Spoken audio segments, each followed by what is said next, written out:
Om Buddha Swaha Tat Alrighty. Saviturvarenyam. Hello, everybody. Welcome back to another entry of the Balancing Voice ASTROCAST. Today, we have a wonderful guest and an amazing conversation ahead of us. We're going to be talking astrology, of course, as well as other interesting topics. But before I introduce our guest tonight, I'd like to remind everybody watching to please support the channel with a like and a subscribe. It is absolutely free and it helps immensely to expand this channel and this platform. So would really appreciate that.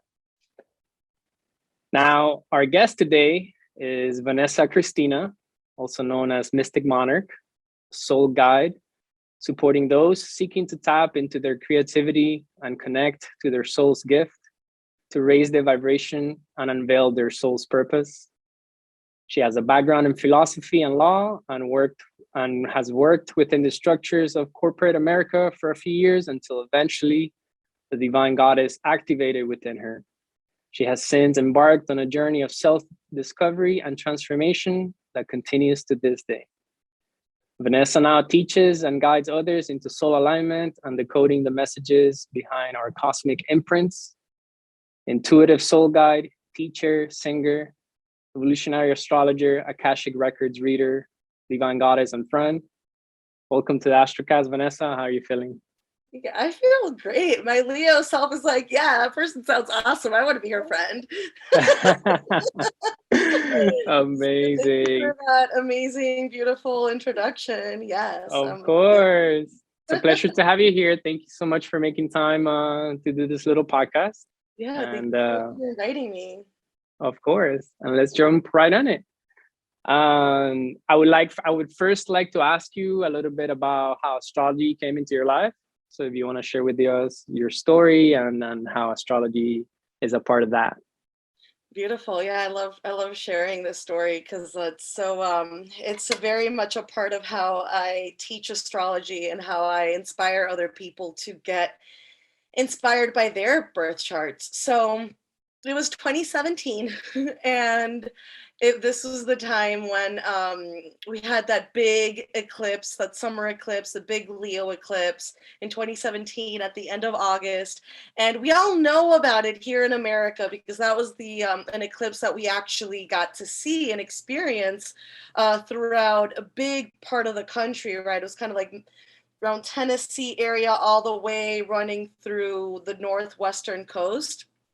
And that eclipse was happening right on top of my midheaven. So for those of you guys who know a little bit about astrology, I have a bunch of planets in Leo, all in the later degrees of Leo, and that eclipse happened at 28 degrees of Leo. So it happened right on top of all of my Leo energy, and also right on top of my midheaven, which in astrology is the house of career and destiny and purpose and like fulfilling one's mission in life, which is connected to one's reputation, right? So I was destined to find astrology and astrology have it find me, but I didn't really know at the time. So I was an astrology enthusiast like most people. I followed horoscopes and like, oh, new moon and Leo, which by the way, I love that today we are having this conversation on the full moon in Leo. I don't know if we intended. It's a 28 also, 27, 28. Yeah, it's true. It's a 20, yeah, they're 27, 27. So this is how beautiful. This is like what I love about astrology. And I might be anticipating one of your questions, but this is one of the ways that I use astrology in my life is becoming aware of how everything is connected and everything is tied to each other. And astrology is such an easy tool. It really is. It's a simple tool that we can use, that we all have a connection to become aware of those cycles. So yeah, I don't know if we planned it to be on the full moon. I don't think we did. I think it was just kind of like, not at all.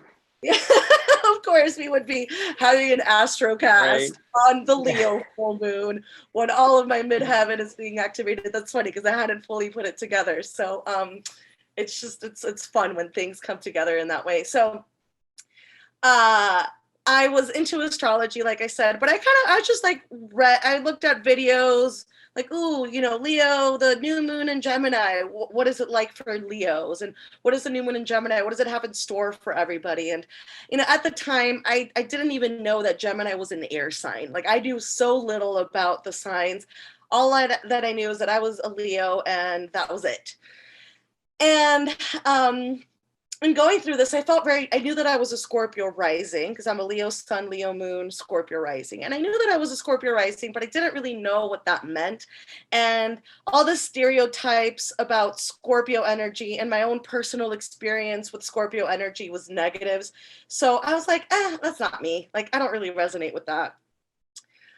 But one night I was driving and I was like, you know what, let me watch some videos around Scorpio rising energy. I'm just curious because I don't resonate with it, but the Leo stuff does. So what else is there? It's like a pure space of curiosity. And this was like 2 or 3 weeks after that Leo eclipse.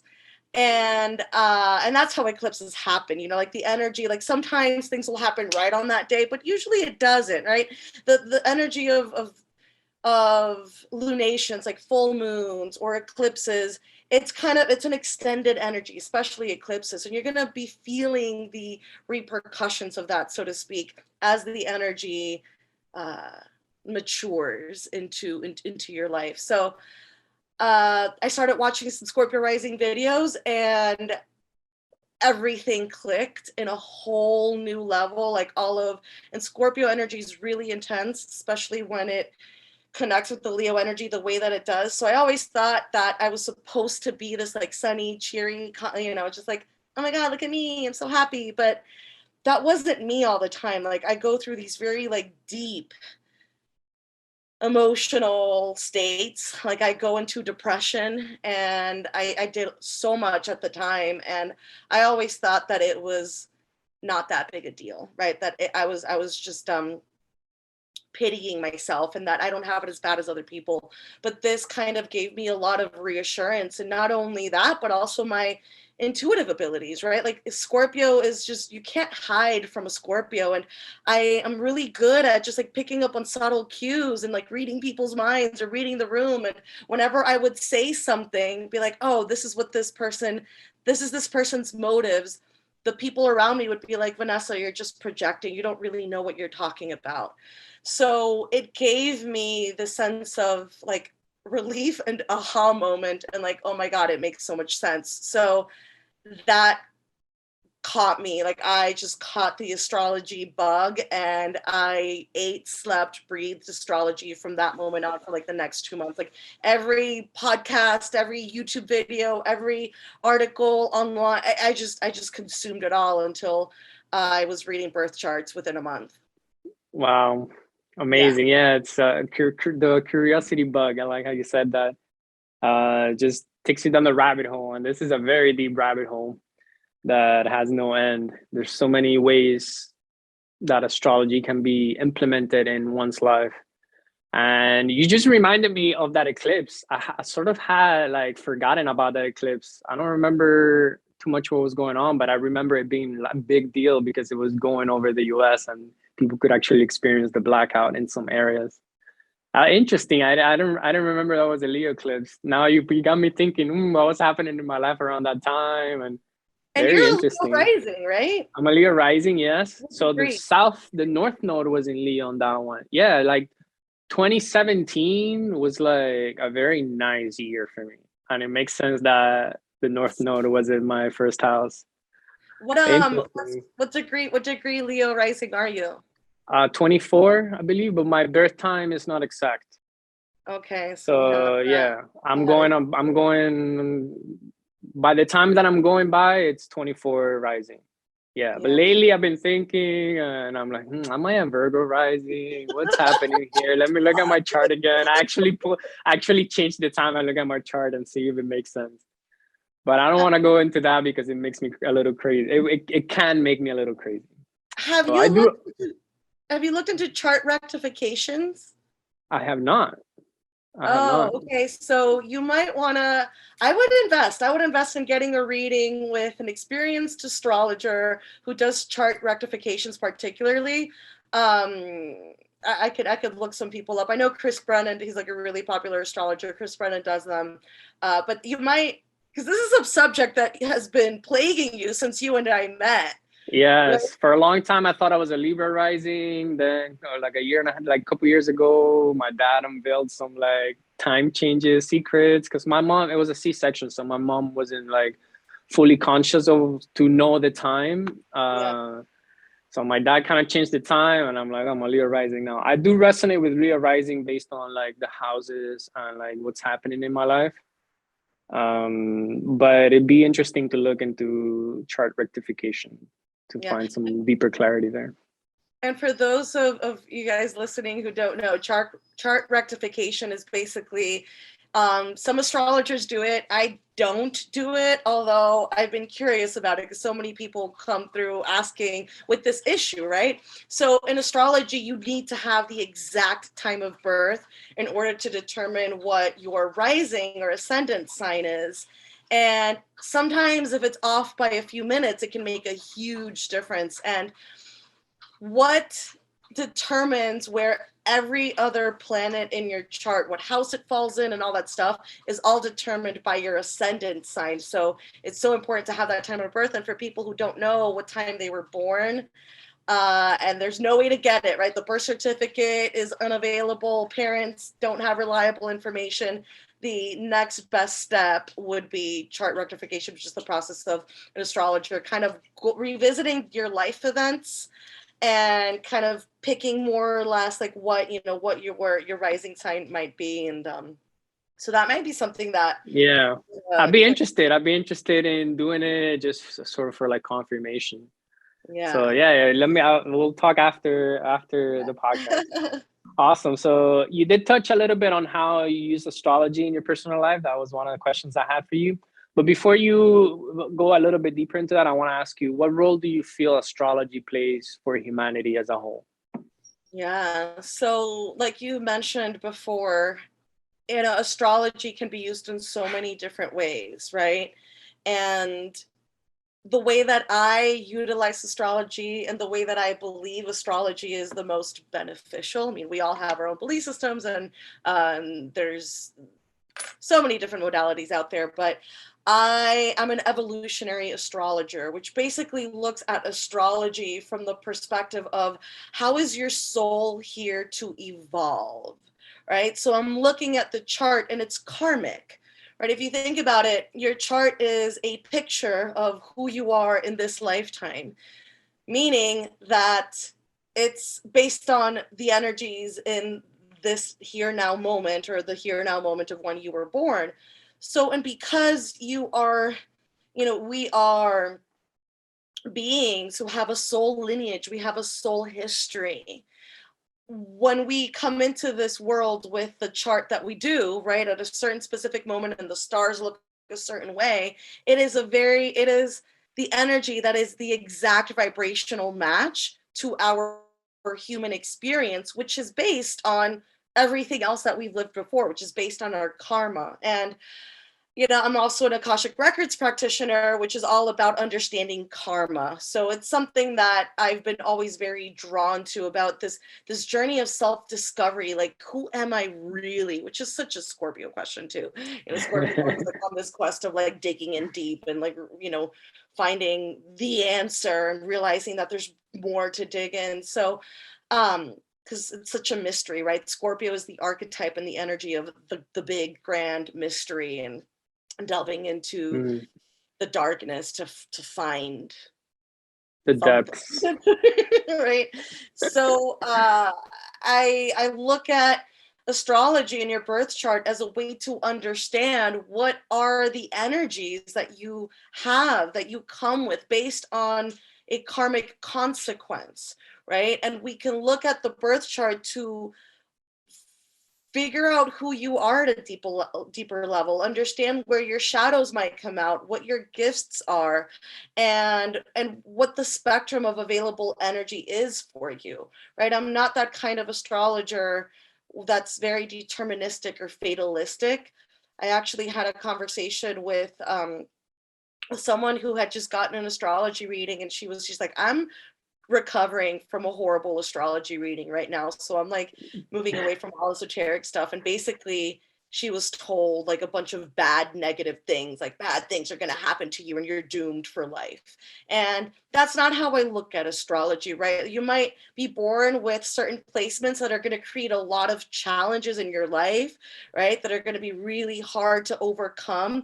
But when you're looking at it from an evolutionary perspective and a karmic perspective, now you can understand why these are the energies that you came in here with, and understand how to unlock, how to clear, how to, remove that blockage. So in the next lifetime, you don't show up with that, that energy. So it's like a roadmap to understanding yourself deeper and growing. Oh yeah, astrology is it's not black and white. It's actually everything in between.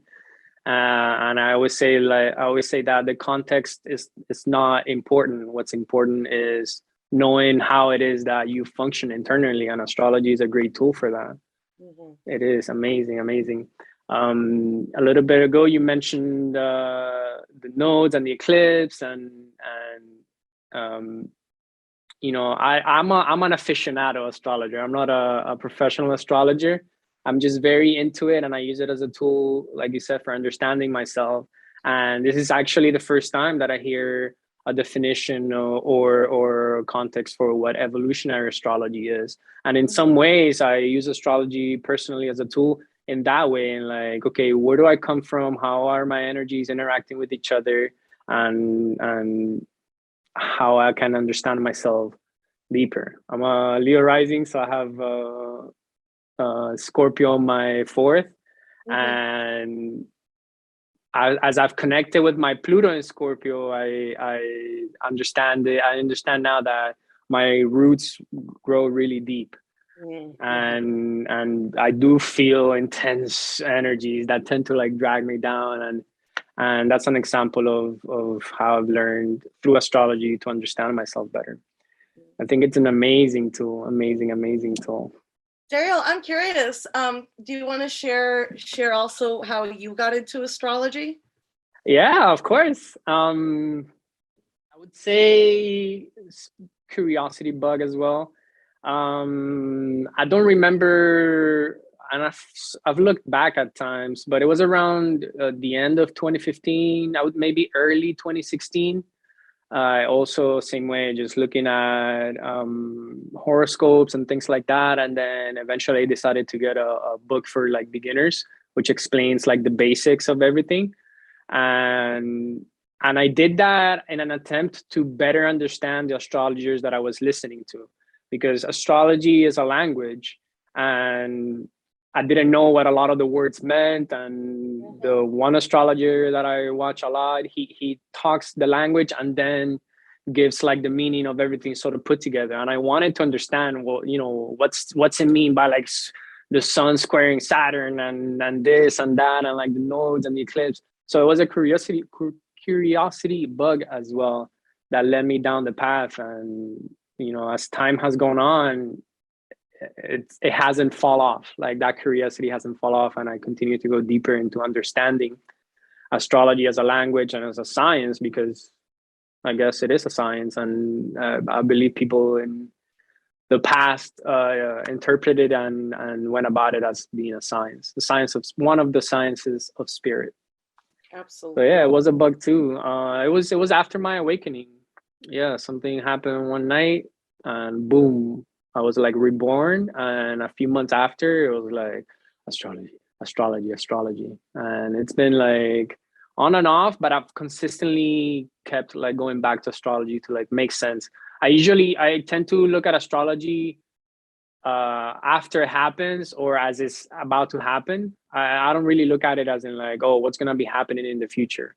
Sometimes I do. Recently, I've been pulling charts for my 33rd birthday, not this year, but next year. I believe I don't know if I mentioned it when we talked a few days ago, and but it helps me make sense of what's happening or what's happened. Yeah. You know, a lot of the times things happen in our life and we have nothing to like grasp on to make sense of things, and astrology is that tool for me. Yeah. And you know, this I'm the same way. I don't really use astrology as like a predictive tool. Uh, you know, predictive tools ultimately, like we create the future based on our present circumstances. So based on our present circumstances, we can predict the future, but it's ultimately up to us to determine how we're going to engage with the energy. And astrology gives us an insight into what are the energies that are available, right? So with that said, you know, I do like new moon reports, and which is a predictive technique essentially, because I'm looking at how the energies are playing out and like what's going to happen, you know, what are the energies that are going to be influencing the lunar cycle, for example, or when you're looking at eclipses, right, like what to expect. But always coming from that place of these are the energies that are available, so utilize them, grasp them, work with them, right? Don't work against them. And then like some transits are almost like inescapable, right? Like your Saturn return, it's like you can kind of predict the energies that you're going to be engaging with when you hit, you know, around 30 years old in your life. And I love using astrology as well, like retroactively. So I love that you do that as well.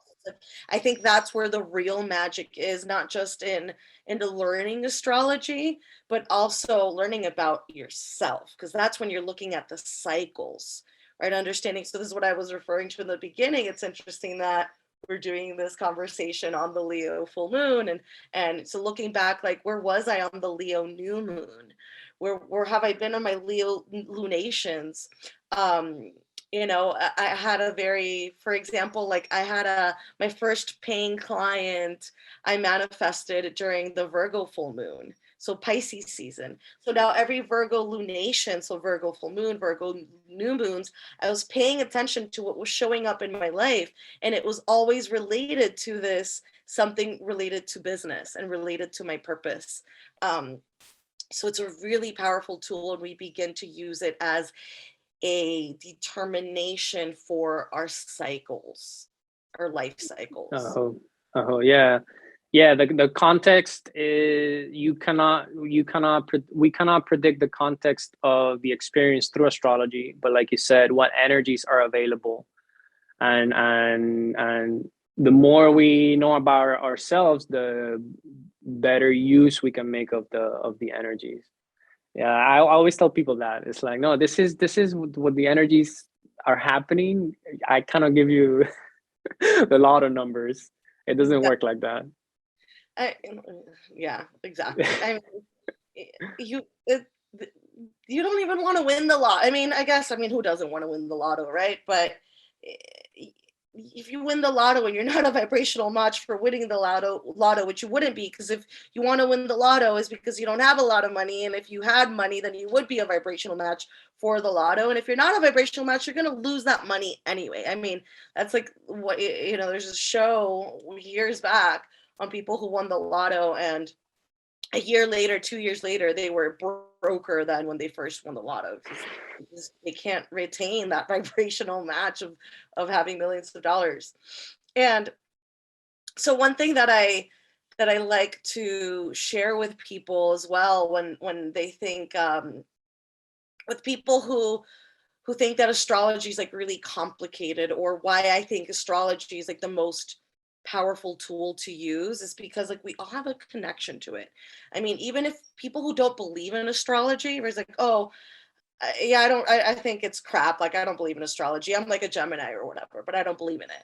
But they know they're a Gemini. You know, it's like it's programmed within our subconscious mind, because it's such a pervasive energy and science, or pseudoscience, whatever you want to call it, in our collective. So even if you don't believe in it, you still, and you might not know what being a Gemini means, but you know that you're a Gemini. And you are Gemini. We are the astrology. So Exactly. I love that too. It's like, yeah, we all have all of these archetypes. We have that Gemini energy in us somewhere in our charts. And, you know, so exactly, we have all of these archetypes. And so that means that we have a connection to it. So the process of just tapping into that it's so easy. It's like easier than that, as much as I love human design, but it's easier than understanding human design, or it's easier than understanding the Mayan calendar, because those codes are not as ingrained in our subconscious collective, I believe, based on, evidence that I've seen. So it's just, I'm so passionate about getting people just to tap into it just a little bit. And that little bit could provide so much awareness. Oh, yeah, I think astrology is a foundational tool for all other self-discovery tools like human design or gene keys, because in some way it is based off of astrology because it goes by your birth date. So super powerful tool. Let's go a little bit into like the state of the world based on like astrology, and I think like a nice framework for sort of like looking at this, since you mentioned cycles, and I've been connecting for the last, I would say, year and a half, 2 years, a lot with the nodes of the moon. And I was having a conversation with someone recently that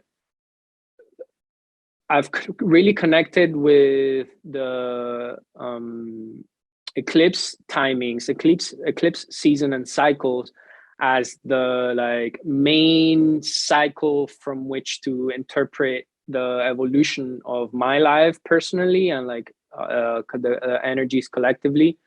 It's like saying it's the one ratio to the evolution, because we have like moon cycles every month, but then every 6 months we have the like a bigger eclipse cycle, which really sort of like unfolds every other new moon throughout those 6 months. So using those eclipse cycles, or however you want to use it, what's the state of the world based on What astrology are your nowadays? predictions for the world?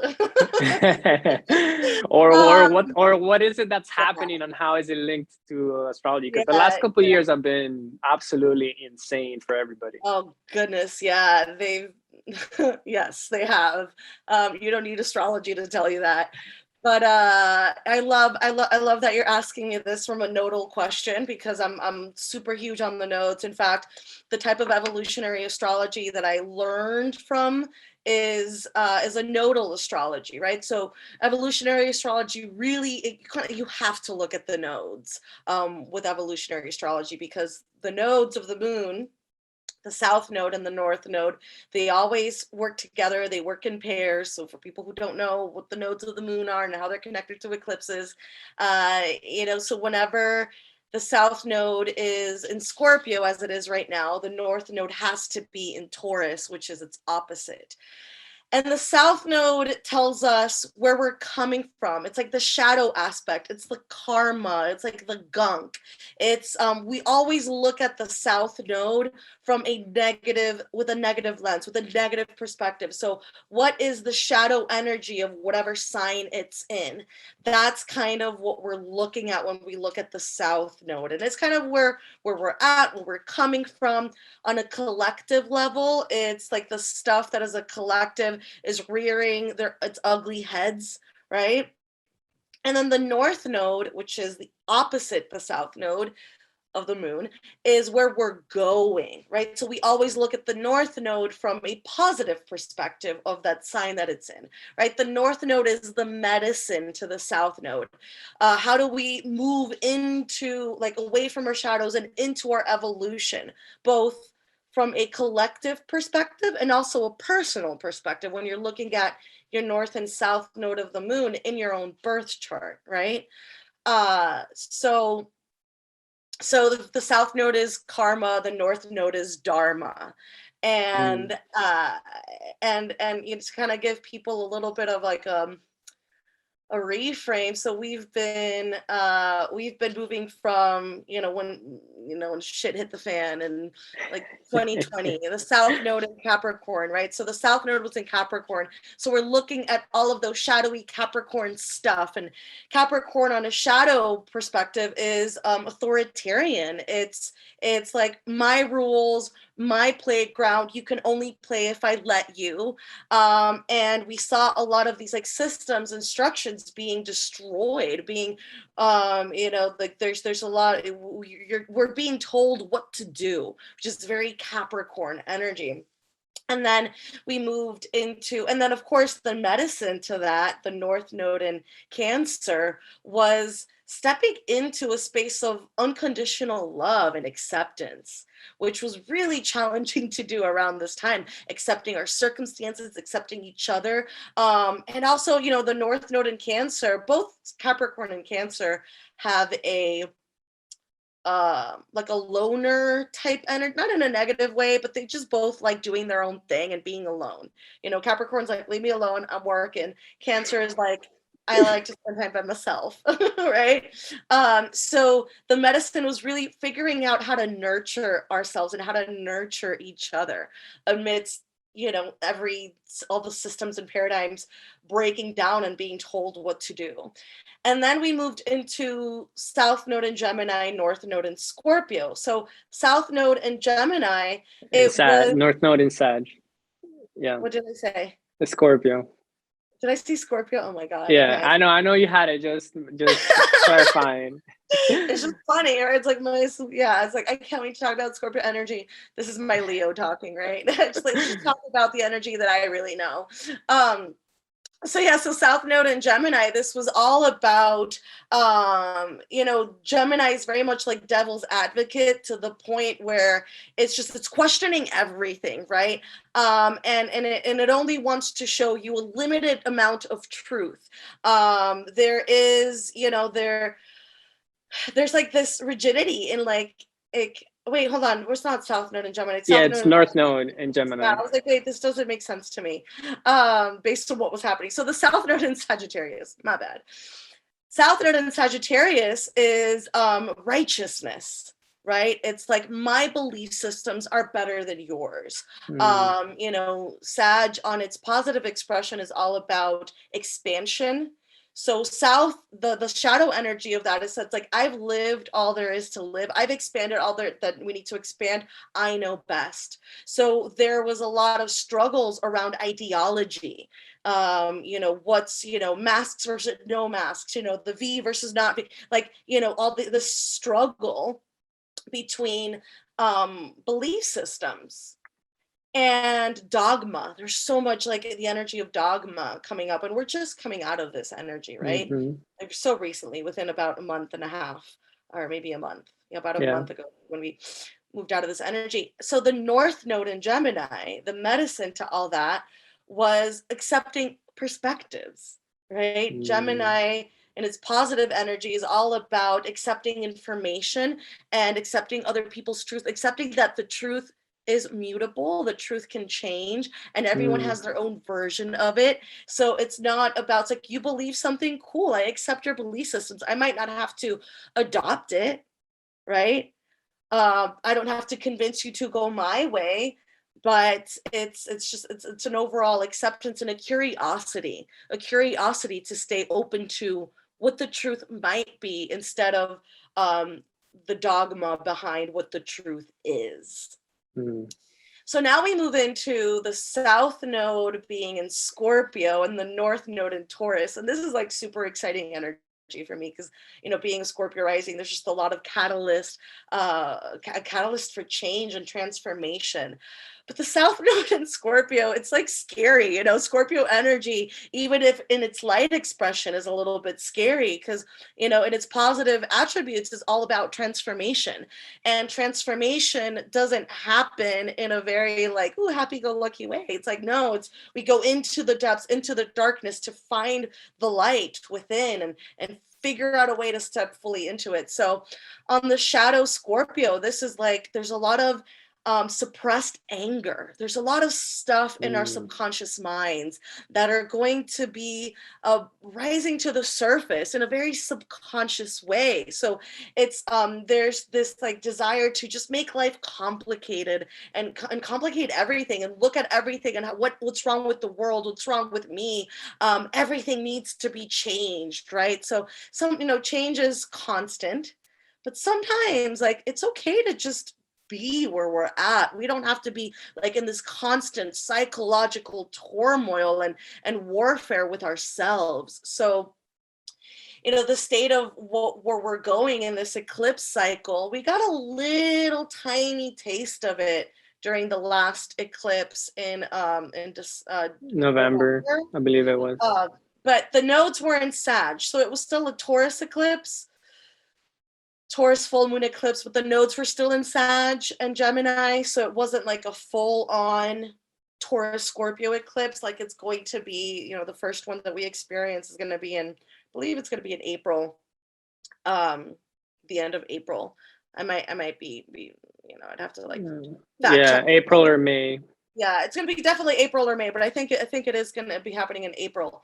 And it's just like a lot of our toxic, obsessive behaviors are rearing their heads. So patterns of what's the word that I'm looking for? Addiction, right? Patterns of addiction to substances, addiction to things, to people, right? This wanting to exert control in a very manipulative way is going to be rearing its head, and how it's going to show up in the collective, I don't know, but it's going to be really interesting to see. And I think for those of us who are on this, who have been on the north nodal aspect of this, right? So if the higher in our conscious evolution that we are, the more consciousness we bring into our life, the easier it is to be in the north node medicine energy of the collective, right? So it's like I loved 2020. I loved what the pandemic, the gifts that the pandemic brought. Not everyone feels that way, right? Because I was stepping into that north node energy and I was seeing what the gifts are. So if we are buying into our subconscious minds, right? If we're not seeking that north node medicine, we might be succumbing to other people's desires. We might be succumbing to other people's manipulation. And this could look like the government's manipulations, the governmental tactics. But here's the thing, right? And it's all about consciousness. You get to choose the energy that you tap into. So the north node in Taurus is asking us to live a more simple life, to go back to earth, to go back to our roots, and not our Cancer roots, but go back to your Cancer roots too. It's a beautiful energy to cherish and live in. But to go back to Pachamama, go out in nature. Life is not that complicated. Don't overcomplicate things. Live a more simple lifestyle. And how can we utilize our resources, right? So there might be this power struggle over resources, and we're seeing this. There's a lot of people in the spiritual community and conscious community. We've all had this collective dream. A big part of us have had this collective dream of buying land and creating community.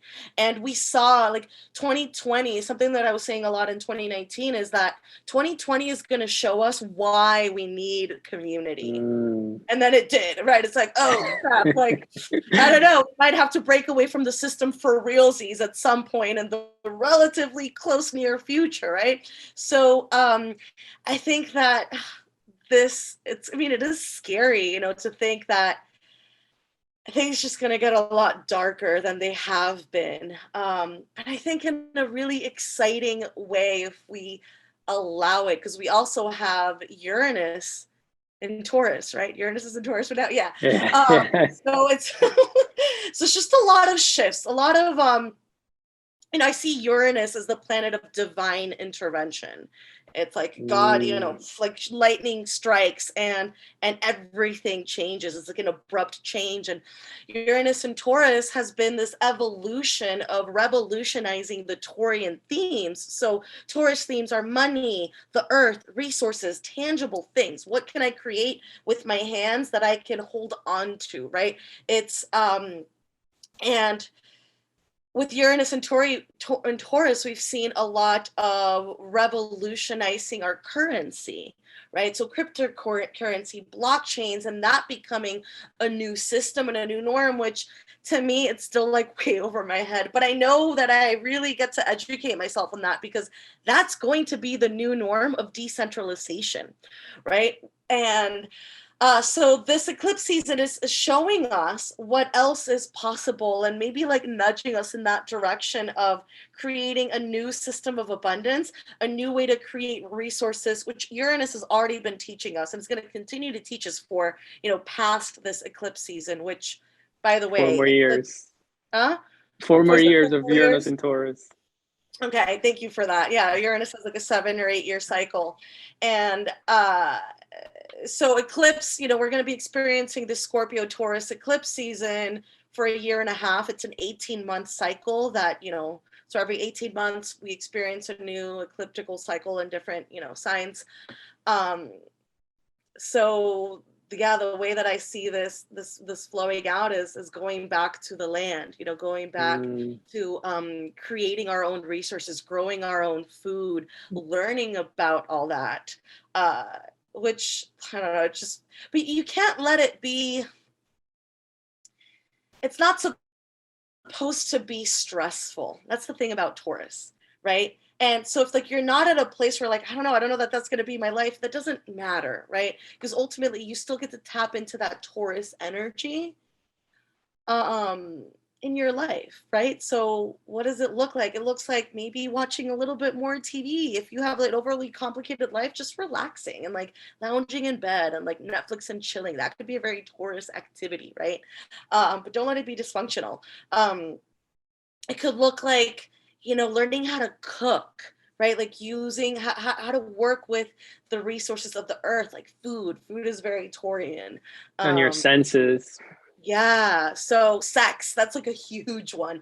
Sex and sensuality, and transforming the way that we engage with other human beings by merging our energies together. I mean, we could have a whole other conversation around like tantra and sexuality and the sacred union.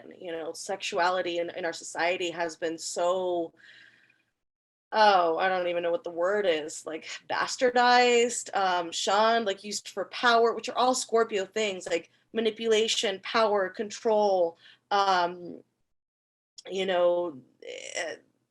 yeah, that's a whole other topic, but this theme around how we connect with interesting. one another is going to be a theme. Yeah, I hadn't seen this node transit from that light, and you just saying it, and it's making a lot of sense. Also, like that transformation of how we connect physically amongst ourselves as humans, in deeper and more intimate ways, like sex, like divine sex, and things like that. So much of what you were saying, it was like clicking so many things. I was like, yes, wow, because like I the more I get into astrology and the more conscious I become and self-aware I become, the more palpable are the shifts in energy, especially when like the nodes change or like a major transit is building up. Like I'm so aware of these that obviously because I follow it, I know, okay, it's going to happen around this day. And then I'm consciously aware of, okay, wow, like I'm feeling this now. And this change to the North Node in Taurus has been very welcoming. Last year was a little bit intense for me.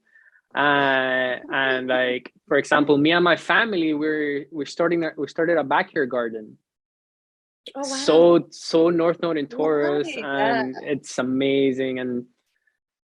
And I'm looking to have a retreat in Peru in the jungle. It's like you were saying, coming back to Pachamama and like the simpler life. So much was clicking. That was an amazing breakdown or overview of like the transitions we've been going through in the last couple of years. And South Node in Capricorn is like, okay, I loved how you put it. These are the rules. This is what you have to do. It felt so much like that, especially in the beginning of 2020. That was amazing. That was an amazing breakdown. do you have any thoughts on like anything else to add, or like what you said, like, oh, I hadn't seen it in that light. So I'm curious to know, like, do you have your own unique light that you'd like to share about what you see happening in the world, or how Yeah, these? I mean, obviously, so the Scorpio Taurus axis has to do with like valuables and, like you said, resources, and a type of resource is finances. So we're seeing, like, as the South Node traverses through Scorpio and the North Node through Taurus, you already mentioned the cryptocurrency. There's like this shift from the old, like the breakdown of the old financial systems into new ones being put together. And so I also believe there's gonna, like, it's gonna be rough for a lot of people, this 18 months transit, when it, like, financially speaking. But then again, that's how transformation and change happens. Like, we have to feel the pressure to try new things, and the new things is, like you said, growing your own food, and looking for different ways to make money. And what's going to work, it's what's really valuable to us, that stores also its values. So it's not just doing anything just to do anything, but like do what really resonates with you in a value level, that be on how to earn money or make a living or connect with people and find more of that divine engagement of your senses. And yeah, and yeah, the North Node in Gemini. I loved how you put the South Node in Sag, because I hadn't really, like, put my finger on, okay, how is this energy expressed? And then when you said it, it was like a light bulb went off. But the North Node in Gemini was a lot of, you also mentioned it, curiosity. And for me, is in my 11th house. So I was curious about how I could make a living in the future. And for the last year, for a big part of last year, I tried a different career path, because that curiosity was, it's like, okay, is this going to work for me? And I actually went and tried it. So that was a big part of my North Node in Gemini. Yeah, it was the North Node in Cancer. I think it was July 2020. I had a tremendous heart opening experience for like a week and a half. I was just like so in love with life and like crying of joy in the shower. And like that eclipse hit me so hard. It was like the biggest heart opening experience I've ever had.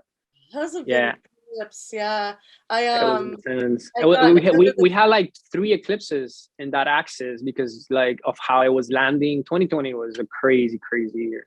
2020 was, well, yeah, I mean, astrologers were talking about 2020 leading up to 2020 for a long time. I mean, the beginning of 2020, there was like, we had Jupiter, Saturn, Pluto, then like Mercury. Mercury, Venus, the sun, and then at some point the moon. But that's, Yeah.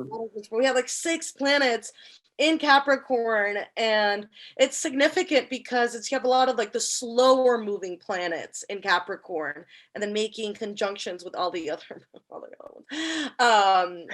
It's just interesting, right? Once 2020 hit, it was like, huh, this is how this energy is playing out. Interesting. Yeah. Life will never be the same. No, and it's just, Never, I remember ever. a week into, shut down in March when that whole thing happened.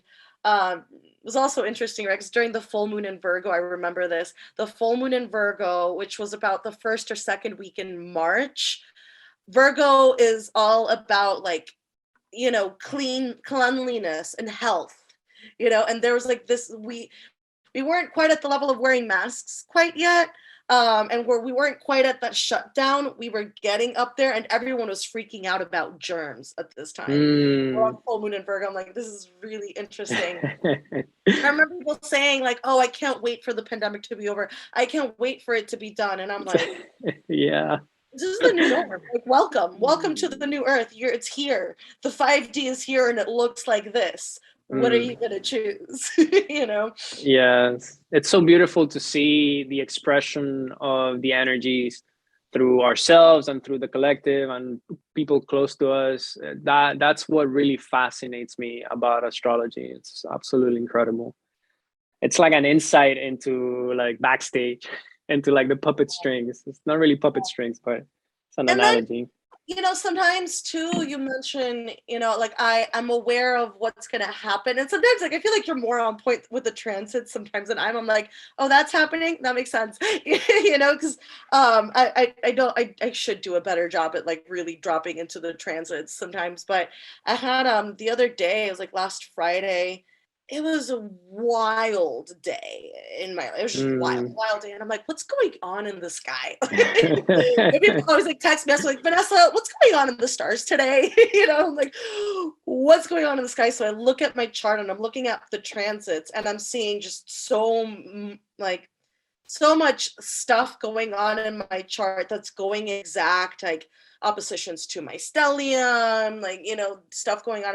Whatever, I'm not going to get into details, but it was like that moment of like, oh, this makes sense, right? So even if you know the language on a basic level, even if you don't know like what's coming, or like, sometimes it might be a little bit of an advanced level understanding, like, ooh, this planet is moving into this area. But if you know kind of like how to read a chart at the most basic level, which really isn't that complicated once you break it down, whenever you have those moments of what's going on right now, you can look at your chart, look at the transits, and you will get it. And that simple act of looking at it makes the subconscious conscious, and that's what we're here to do. It's like it widens our perspective and it takes us out of like the struggle with like what's happening. It's like we take a step back and see it from a cosmic perspective instead of just being in the thick of it, just going through like, oh my God, I feel like I'm dying. It's like, no, okay, this is what's happening. Yeah. So it's really uplifting in a sense. Yeah, comforting. Oh, amazing.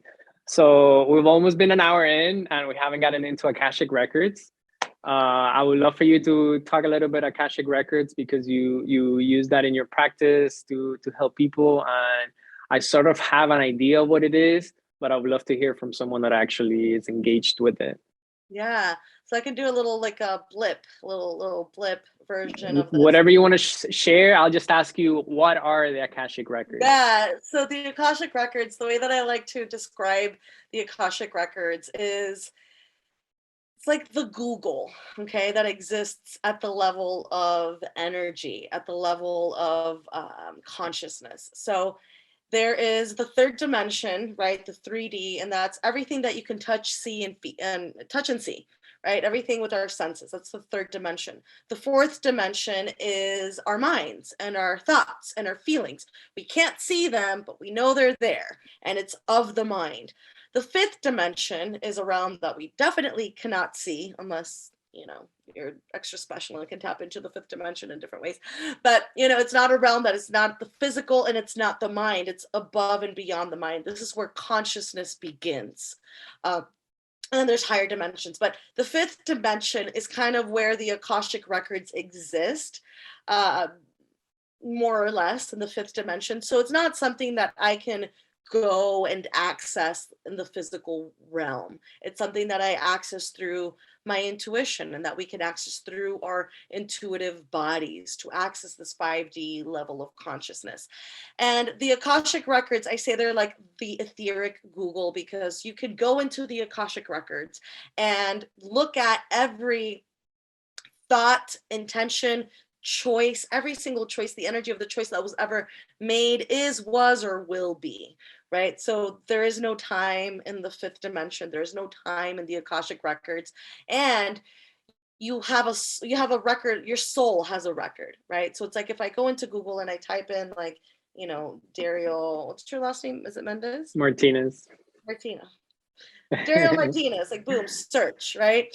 I get the whole history of your lifetimes and your life, every thought, every energy, and I can access that to understand who you are at soul level in a better way. And there's different types of information that you can access from the Akashic Records.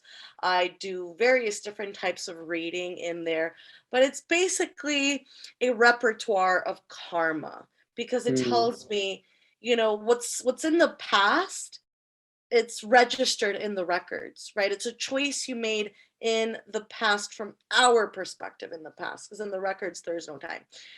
So I can look at what are the choices that were made, what is the energy, the frequency of those choices, and then how are they affecting your present. Okay, so I could look at your energy body in the Akashic records. I can also, to some degree, like predict the future more or less, but again, it's based on your present energy. What are the energies that you're engaging with now? And properties have Akashic records too. Businesses can have an Akashic records. Yeah, so that's kind of like in a nutshell what the records are. Wow, interesting. Yeah, it's I'm supposing or guessing that it takes a lot of trust to first. Let me ask you: is anybody capable of accessing the Akashic records? There is this theory out there that the records are closed by intergalactic, interdimensional beings, and not everyone can access them. I say that's BS. Anyone can access them. The thing about the Akashic records, though, is that they reflect your intentions back to you. So if you're going in there with curiosity, and you might not think that you're going in there with curiosity, but the underlying intention really is curiosity, then the information that you're going to receive is only going to create more curiosity, right? Because your intentions are reflected back to you. So there's a modality that I was trained in, that I continue to be trained in. It's called soul realignment. And what I love about this modality of accessing the Akashic records, it's that it's a very clear frame of reference that you're going in there. So you're going in there to look for very specific information, and that is the intention, right? So I'm going to look at, is this an energy, a blockage that's present? Yes or no? Is this an energy that's present? Yes or no? Is this the divine gift? Yes or no, right? It's very specific, and that gives me a very solid frame of reference to work in the Akashic records, gives me an intention so that the information that I receive is more accurate. So yeah, anyone can access them. And the thing is, we do access them. That's the thing. We're constantly uploading and downloading information into our Akashic record, right? So all it takes, in theory, in essence, is intention and consciousness. But that can also be easier said than done, right? Figuring out, like, what's my thought? What is my intention?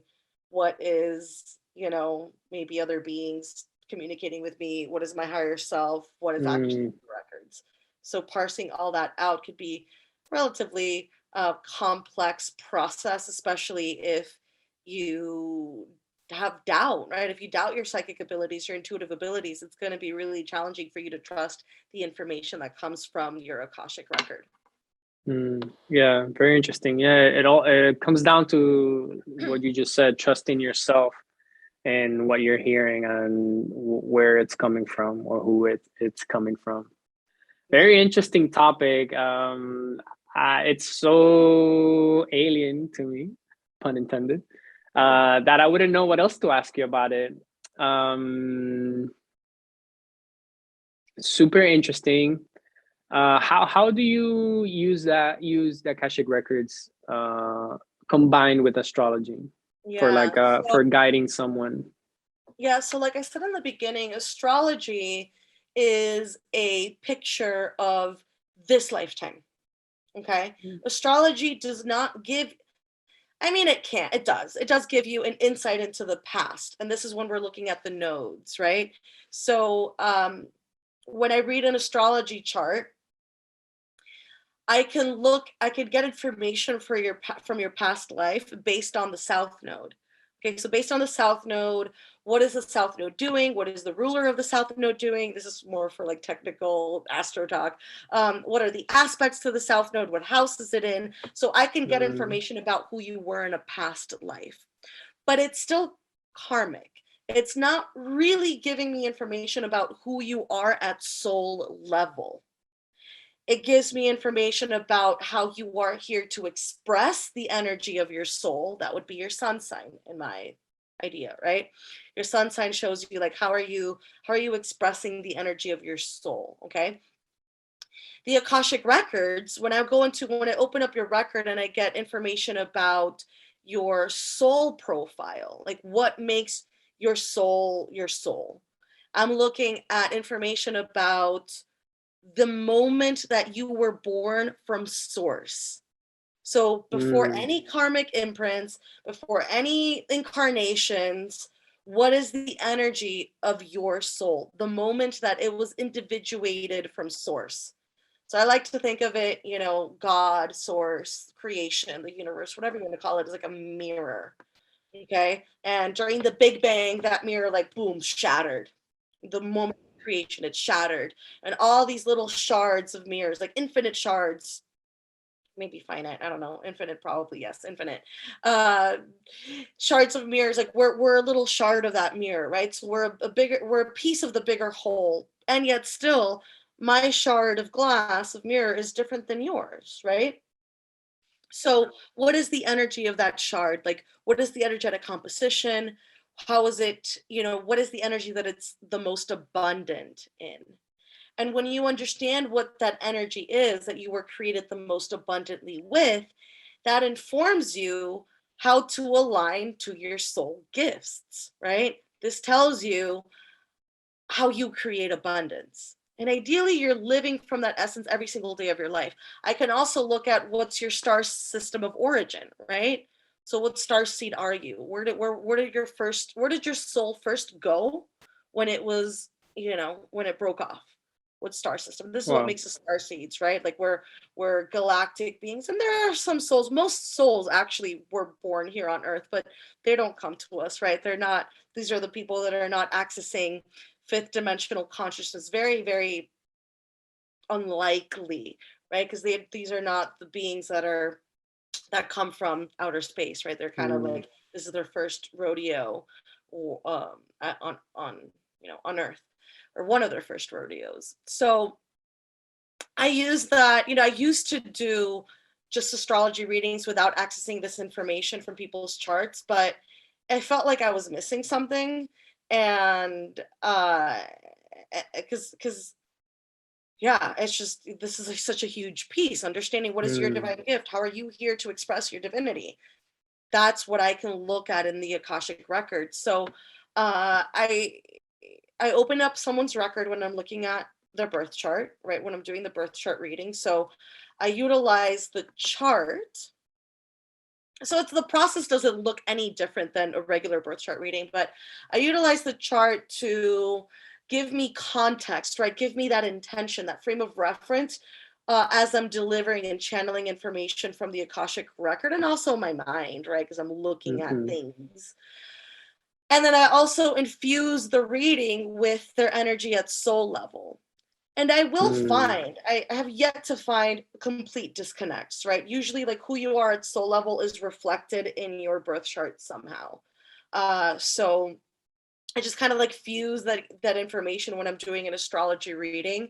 And then I'm still developing, like, how can I use the birth chart as a way to give me more information or different quality of information from the Akashic records that isn't what I'm already doing. And it has to do something with past lives. So something that I've been getting into is kind of checking in the Akashic records to see, is this the past life situation that happened in a particular lifetime? Is that what happened? And I'll kind of like use the Akashic records to check. But yeah, because when I do a birth chart reading, my past life information is much more of a broad, less specific information, like the past life influences. Whereas when I'm doing an Akashic Records reading, I'm telling you, this lifetime, this happened, this is the choice you made, this was the karma that was created, these are the key players of this lifetime. So I'm in the process of developing a way where the two can merge, where I'm giving very specific information that's accurate from what I'm getting in the birth chart. So I hope that makes sense. Yeah, it does make sense. It's just I mean, like you said, it somehow intuitively goes hand in hand to give a much, much deeper look into one's being. Combining astrology with Akashic Records, you're the first person I've ever even heard that does this, and I haven't had a reading with you, but it sounds very insightful, like way more insightful and deep than just an astrology reading, and especially for someone that wants to look at past lives and things like that. It sounds like an amazing tool as well. I also noticed and realized that is very closely linked to karma. And earlier you mentioned how the North Node represents Dharma. And I wanted to ask you to sort of like show us or tell us about the distinction between karma and Dharma. I intuitively, and from what I've read and listened to from Eastern philosophies, have a basic understanding of what karma is, but I'm not really tapped into it where I'm like conscious of like this is happening because of previous karma, or what karma am I developing with the choices that I'm making throughout my days. So if you could speak a little bit to that. Yeah, so I'll say this about Dharma. Dharma is not a word that's really in my vocabulary. It's in a lot of people's vocabularies, right? So it's just a quick and easy way for me to reference the opposite of Dharma. So I'm not like a Dharma expert, but I know that Dharma connects to soul purpose. It connects to healing. I see Dharma as like the opposite of karma. But I also see Dharma as karma, right? So karma is within the context of karma and dharma. Karma is negative, dharma is positive. Okay. I look at karma as both negative and positive. We create negative karma, we create positive karma. So I'm much more of like on the karma side of things, on the dharma side of things. So I'm not like an expert on that. That's kind of like my limited definition.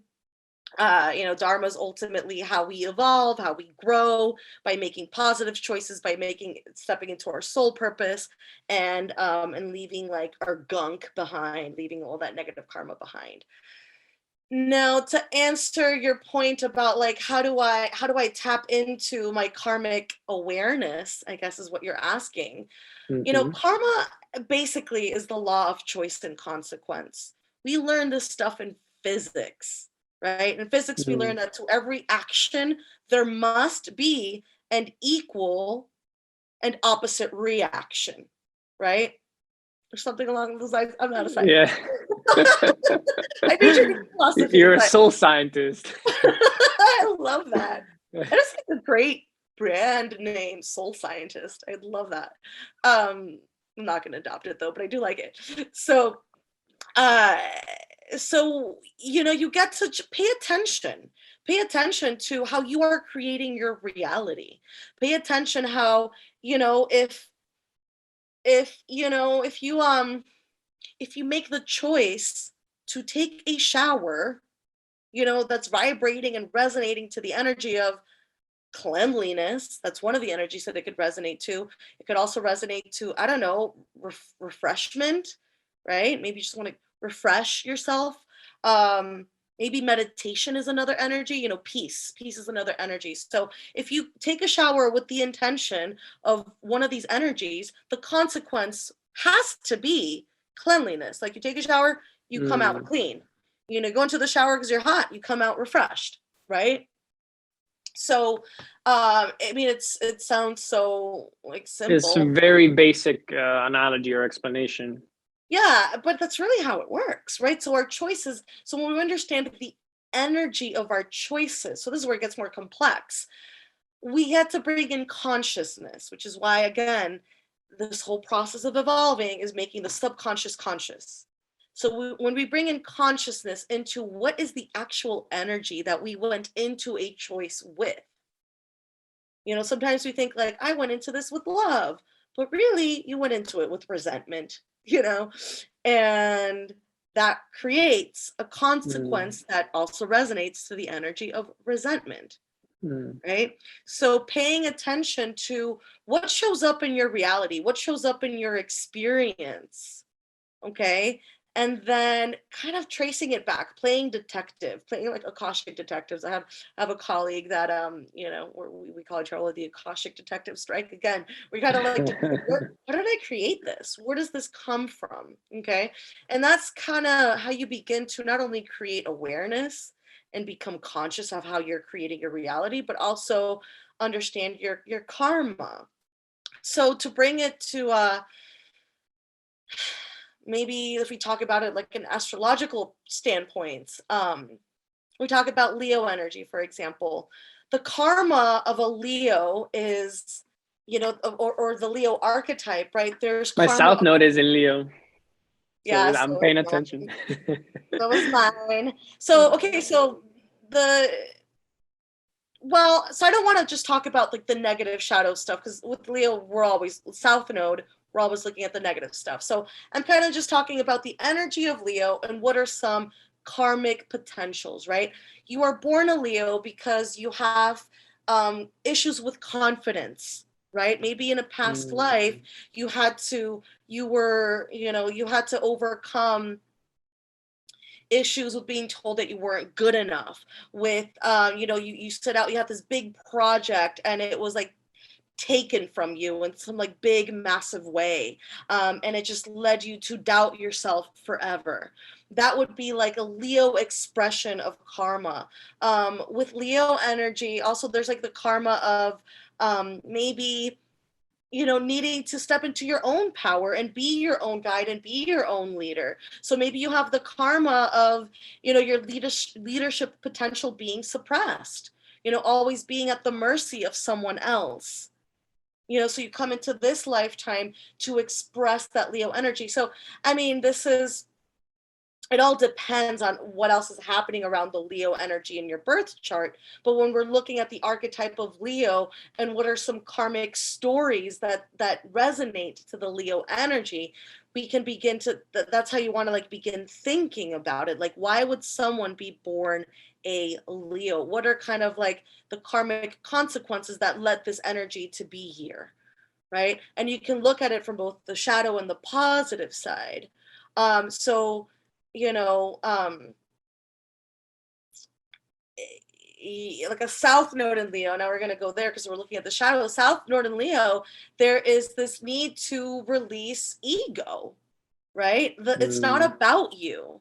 You make everything about you. Maybe in a past life, you had a lot of power and success, but you didn't really care about the people. You didn't really care who you ran over, so to speak, right? So you need to learn humility. You need to learn how that to understand that it's not about you, it's about the people. Okay. Um, but then again, you might have like in my case, like I have the South Node of Leo, but I also have a lot of Leo energy. So there is this aspect of like, I come here to do it again. So I'm here to do having power, but in a humble way. And it's been a journey. But so this is kind of how you can utilize that astro knowledge, that lingo that you have, and begin thinking about why would this Aries, Mars in Aries, why would that be the consequence that I have in this lifetime? What are potential Okay. choices that might have led to this consequence? So like combining astrology with karma. Yeah. And then, you know, without leaving astrology aside, looking at your life, looking at what you're creating. So interesting. Wow. It's just what an amazing conversation we're having, and Yeah, it's so fun. so many insights from everything that you're speaking about. And then in this last bit, just gave me deeper insight into South Node, particularly because you get the example of the Leo, and my South Node happens to be Leo. Just a lot's resonating this whole time we've been talking. We're about an hour and 15 in. I think it's okay to call it here, I right? feel it's a good place to wrap it Yeah. up. So again, what a wonderful and amazing conversation, full of insights, like I sort of predicted in the beginning.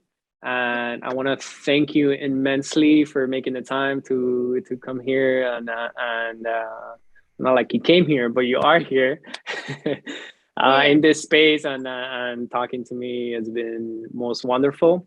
All your links and descriptions are gonna be, all your links and how people can reach you will be in the description. Perfect. But if you would like to share what you're up to or how people can better get a reach for you, etc., I like to open the space for you to share whatever you would like. Thank you. Yeah, so I'm super accessible on Instagram. You can shoot me a DM and get in touch with me there. Mystik Monark, Mystik with a K, Monarch with a K. And yeah, what I'm up to, like what I really help people with is like what you said in the beginning. I guide people to discover their purpose, discover their journey, and I integrate both astrology and the various different readings that I do with the Akashic Records to counsel people, to coach people on these 4 to 6 month spiritual counseling journeys to becoming Mystik AF. That's what I call them. It's all about embodying your inner mystic and mastering your inner mystic. And I really love working with people on an extended way for not only to support them and guide them to clear their karma, understand where they're going, understand how they're creating their reality, shine light on their shadows, right? But also empower them to be their own mystic, empower them to utilize these tools, especially astrology, and integrate that, incorporate them into their lives so that by the end of our time together, they don't need me, or maybe they don't need me as much, right? Like they have like the tools, they can look at their birth charts like, you know, you're able to do, like you and I are able to do, and realize like, oh, Pluto is in my 4th house right now, or it's transiting my 7th house. No wonder I'm attracting so many psychotic relationships in my life right now. Oh my God, don't tell me that's what's coming. Because it's in my 6th right now. I mean, it'll be a lot. It'll be quite. Yeah. That's a joke. It's a joke. But you know, like again, you get to choose. You get to choose. Like you understand that that's the potential. I mean, the way I love Pluto. I love anything Scorpio. Pluto is such a powerful opportunity to look deeper. You know, to look deeper into like our subconscious minds, and relationships can be such a powerful tool to see aspects of yourself that you really don't want to see, that you really have not been wanting to see. And hopefully you're at the place in your level of conscious awareness that you're not attracting the psychos who want to control you, manipulate you, because that's also a potential energy available with Pluto transiting your 7th house. The insights never stop with you. Thank you so much again. Thank you so much again. Again, all the links to reach Vanessa, Mystik Monarch, are in the description. Go check her stuff out. I believe you also have courses on your website, astrology courses. Yeah, that's really amazing as well. So go check everything out. And once again, thank you so much. This has been amazing. This has been a really fun conversation. Thank you for inviting me. It's been such a pleasure. And what a beautiful way to spend the full moon in Leo with you. Oh, thank you so much. And a reminder again, hit that like button, subscribe for more conscious content on the platform, on the YouTube. And thank you so much, and have a wonderful night. Ciao. Bye.